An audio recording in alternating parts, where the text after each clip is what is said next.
سوائے ایک چچا کے، ابو طالب کے، اب کوئی نہیں تھا، آپ کی سرپرستی میں رہے۔ جہاں تک بات آتی ہے ابو طالب کی، میں کہوں گا بڑے ادب کے ساتھ، اے لوگوں اس اختلافی مسئلے میں کبھی بھی تیر مارنے کی کوشش نہ کرنا۔ بعض لوگ ابو طالب کے کفر کے متعلق اصرار کرتے ہیں کہ وہ کافر تھے، بعض لوگ ایمان کے متعلق، لیکن جو حقیقت ہے وہ اللہ کے حوالے کرو، اللہ کے حوالے کرو۔ رسول پاک صلی اللہ تعالیٰ علیہ وسلم کو انہوں نے جان سے زیادہ تربیت کی ہے، یہاں تک کہ مکہ والوں سے انہوں نے کہا تھا، جب رسول پاک نے اعلان نبوت کیا تھا، ابو جہل، عتبہ، شیبہ سب نے آ کر کہا ابو طالب اگر یہ تیری نگرانی میں نہ رہے تو ہم اس کا کچھ سے کچھ کر دیں، تو محمد ہمارے حوالے کر دے۔ جانتے ہو ابو طالب، مجھے بڑی تکلیف ہوتی ہے جب سرے سے کوئی آدمی ان کو بالکل کافر مشرک گردانے، میں کہتا ہوں کف لسان تو کرو، زبان کو روک تو لو، جو معاملہ ہوگا قیامت کے دن دیکھا جائے گا۔ حضور کے چچا ہیں لیکن عشق کی بات تو دیکھیں، وہ مکہ والوں سے کیا کہتے ہیں؟ کوئی محبت کرنے والا ہی یہ جملے کہہ سکتا ہے۔ مکہ والوں سے انہوں نے کہا اے مکہ والوں سن لو، تم اگر میرے ایک ہاتھ میں چاند رکھ دو، دوسرے ہاتھ میں سورج رکھ دو، تب بھی میں محمد تمہارے حوالے نہیں کر سکتا۔ یہ ابو طالب کے الفاظ تھے جو رسول پاک کے لیے انہوں نے فرمائے تھے۔ میں ادب سے کہتا ہوں لیکن پھر ساتھ میں ایمان و کفر کا معاملہ اللہ کے حوالے کرتا ہوں، اس لیے کہ اس پوری قوم کو نہ جنت دینا ہے نہ دوزخ دینا ہے، نہ قیامت کے دن تمہارے ہاتھ میں فیصلہ ہے نہ میرے ہاتھ میں فیصلہ ہے۔ ابو طالب جنت میں جائیں گے کہ جہنم میں جائیں گے، میں کون ہوتا ہوں فیصلہ کرنے والا؟ نہ اعلیٰ ملائکہ میں سے ہیں ہم، نہ فرشتوں میں سے ہیں، بلکہ اللہ رب العزت کے حوالے ہے یہ فیصلہ، ہر ایک کے جنت و دوزخ کا فیصلہ۔ بہرحال 12 سال کی عمر میں ابو طالب نے رسول پاک کو اپنا ساتھی بنا لیا۔ ایسا مجھے بتاؤ ابو طالب پر جب بھی باتیں آئیں ادب کے ساتھ کہو، ادب کے ساتھ کہو۔ میں نے ابو طالب کو بہت پڑھا ہے، وہ رسول پاک کو چھوڑ کر ایک لمحہ بھی نہیں رہتے تھے، ایک لمحہ نہیں رہتے۔ 12 سال کی عمر میں جب انہیں یمن کی تجارت پہ جانا تھا، ابو طالب نے انہیں چھوڑا نہیں، رسول پاک کو تجارت کے سفر میں ساتھ لے لیا۔ بیچ راستے میں ایک جگہ پڑا ہوا، وہاں ایک راہب تھا، عیسائی راہب، اور اس نے دیکھا، چہرے پاک کو دیکھ کر اپنی کتابوں میں پڑھی ہوئے ساری علامتیں دیکھ لیا، اس نے مہمان بنا لیا۔ ابو طالب سے پوچھا تم کہاں سے آ رہے ہو، کون سا خاندان ہے؟ جب انہوں نے بتایا تو وہ راہب کہتا ہے، بحیرہ راہب، اے ابو طالب میری بات سنتے ہو تو سن لو، جو تمہارے ساتھ بچہ تمہارا بھتیجا ہے یہ اللہ کا سب سے آخری رسول ہوگا، یہ سب سے آخری رسول ہوگا۔ تم جا رہے ہو شام یا یمن، وہاں یہودی اس کے جانی دشمن ہوں گے، وہ بچے کو مار ڈالیں گے، قتل کریں گے، لہٰذا تم اپنی تجارت کا سامان یہیں بیچ دو اور واپس مکہ لے جاؤ۔ ابو طالب نے صرف رسول پاک کی جان کی حفاظت کے لیے پورا تجارت کا قافلہ وہاں بیچ دیا، واپس مکہ تشریف لائے۔ ابو طالب نے 25 سال کی عمر تک رسول پاک کی ایسی تربیت کرتے رہے۔ میرے آقا صلی اللہ تعالیٰ علیہ وسلم کی پرورش میں انہوں نے کوئی فر و گزاشت نہیں کیا، کچھ نہیں چھوڑا۔ جب آپ کی عمر 25 سال کی ہوئی، میرے آقا کی شادی کی عمر ہے، یہ شادی کی عمر ہے، رسول پاک کو سامنے سے پیغام آیا بی بی خدیجۃ الکبریٰ کا، جو مکہ کی طاہرہ تھیں۔ لوگ کہتے ہوں گے مالدار سے شادی کیا، بلکہ آپ کو یہ معلوم نہیں، پورے مکہ میں حضرت خدیجہ کا ایک لقب مشہور تھا، طاہرہ ان کو کہا جاتا تھا۔ حضور کے پاس جب ان کا پیغام نکاح آیا، آپ نے ایکسیپٹ کیا۔ آپ سوچیں 25 سال کی عمر میں 40 سال کی خاتون سے نکاح کرنے والا صرف عورتوں کا دلدادہ نہیں ہو سکتا، وہ بھی بیوہ عورت، 2 شوہر ان کے ہو چکے تھے، اس سے پہلے انتقال کر چکے تھے، تیسرے شوہر میرے آقا ہیں۔ رسول پاک صلی اللہ تعالیٰ علیہ وسلم کی شادی ہو رہی ہے، شادی کا جو خطبہ نکاح ہے کوئی اور نہیں، ابو طالب ہی پڑھ رہے ہیں۔ ابو طالب نے خطبہ پڑھا، خطبے کے الفاظ بھی دیکھیں، کہیں ایک شرک نہیں، کہیں ایک کفر نہیں، بلکہ اللہ کی حمد و ثنا ہے، رب ذوالجلال کی تعریف و توصیف ہے۔ اس کے بعد رسول پاک کی تعریف بھی اس خطبے میں موجود ہے، وہ خطبہ آج بھی موجود ہے، کتابوں میں لکھا ہوا ہے۔ ابو طالب نے جو رسول پاک کے نکاح میں خطبہ پڑھا تھا، کوئی اور نہیں پڑھا، چچا نے خطبہ پڑھا، اور اس کے بعد محمد صلی اللہ تعالیٰ علیہ وسلم کا نام لیتے ہوئے پھر سارے مجمع میں کہا یہ میرا عزیز از جان بھتیجا محمد ہے، اس سے زیادہ شریف پورے مکہ میں تم لا نہیں سکو گے، اس سے زیادہ حسین تم پورے عرب میں لا نہیں سکو گے۔ اس کے بعد کہا محمد کا جو مہر طے پاتا ہے وہ ابو طالب کے مال سے جائے گا، خدیجۃ الکبریٰ کو جو مہر دیا گیا رسول پاک کا وہ بھی ابو طالب کے مال سے دیا گیا ہے، رسول پاک کے اس چچا کے مال سے۔ اب یہ زندگی ہے پاک ازدواجی زندگی ہے، میرے آقا سیدہ خدیجہ کے ساتھ 25 سال گزارتے ہیں۔ 50 سال کی عمر مبارکہ جب میرے آقا کی ہوئی، یعنی 40 سال کی عمر پاک جب تھی، تب اللہ تعالیٰ نے آپ کو حکم دیا اے رسول آپ اعلان کر دیں میں اللہ کا آخری رسول ہوں، بتوں کی عبادت چھوڑ دو، ایک خدا کی عبادت کی طرف آؤ۔ یہ حضور کی 40 سالہ زندگی میں جو انقلاب آیا، اب مکہ والوں کی یہاں سے ستم ظریفیاں شروع ہوئیں۔ میرے آقا نے سب کو جمع کیا مکہ کے ایک سرزمین پر، میدان میں پوچھا میرے بارے میں تمہارا کیا خیال؟ سبوں نے کہا تم آج تک کبھی جھوٹ نہیں بولے اور کبھی کسی کی امانت میں خیانت نہیں کی۔ حضور نے فرمایا اے مکہ والو، اگر میں یہ کہہ دوں ان پہاڑوں کے پیچھے ایک فوج چھپی ہے جو تم پر حملہ کرنا چاہتی ہے، کیا میری اس بات پر یقین کرو گے؟ سارے مکہ والوں نے ایک زبان ہو کر کہا آج تک کبھی آپ نے جھوٹ کہا نہیں، اگر آپ کہتے ہیں کہ فوج ہے ہم اس کو بھی مانیں گے، ہم اس کو بھی یقین کے ساتھ تسلیم کریں گے۔ حضور نے فرمایا جب میری باتوں پر اتنا تمہیں یقین ہے تو سنو، میں تمہیں کہتا ہوں اللہ ایک ہے، خدا ایک ہے، معبود ایک ہے، مسجود ایک ہے، ہر ایک کے سامنے سر جھکانا یہ تمہیں زیب نہیں دیتا، اور میں محمد اللہ کا آخری رسول ہوں، اس کی طرف سے اخلاقی تعلیمات لے آیا ہوں، تمہاری روحوں کا بدلنے آیا ہوں۔ جب میرے آقا نے فرمایا سارے مکہ والے ناراض ہوئے، سوائے حضرت علی کرم اللہ وجہہ الکریم کے، کوئی اس میدان میں ایمان لانے والا نہیں تھا۔ حضور پاک صلی اللہ علیہ وسلم کی دعوت کی ابتدا صرف 2 لوگوں سے شروع ہوئی، ایک حضرت علی سے، دوسرے حضرت خدیجہ سے۔ کبھی نا امید مت ہو، اپنی دعوت اثر کتنا رکھتی ہے یہ اللہ کے اوپر چھوڑو، بولنا سیکھو، آج نہ صحیح کل مولا تعالیٰ تمہاری اس دی ہوئی دعوت کو پائے تکمیل تک ضرور پہنچائے گا۔ 2 لوگوں سے دعوت شروع ہوئی، ایک علی سے ایک خدیجہ سے، لیکن وہ دعوت آج کہاں کو پہنچی ہے؟ آج تقریباً پوری دنیا میں 2.25 ارب لوگ 180 کروڑ کی تعداد میں مسلمان جی رہے ہیں۔ وہ 2 لوگوں سے شروع ہونے والی دعوت 200 کروڑ کو پہنچ چکی ہے، لیکن ایسا سیل رواں ہے کہ تھمنے کا نام نہیں لیتا۔ وہ دعوت رسول اللہ کی جو مکہ کی ان چوٹیوں سے نکلی تھی، فاران کے ان پہاڑیوں سے نکلی تھی، آج تک زندہ ہے اور صبح قیامت تک یہ دعوت زندہ ہی رہے گی۔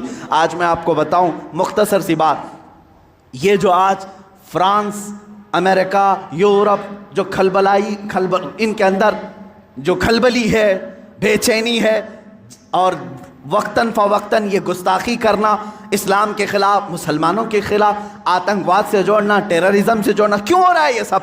جانتے ہیں آپ؟ ایک پیٹ کا درد ہے۔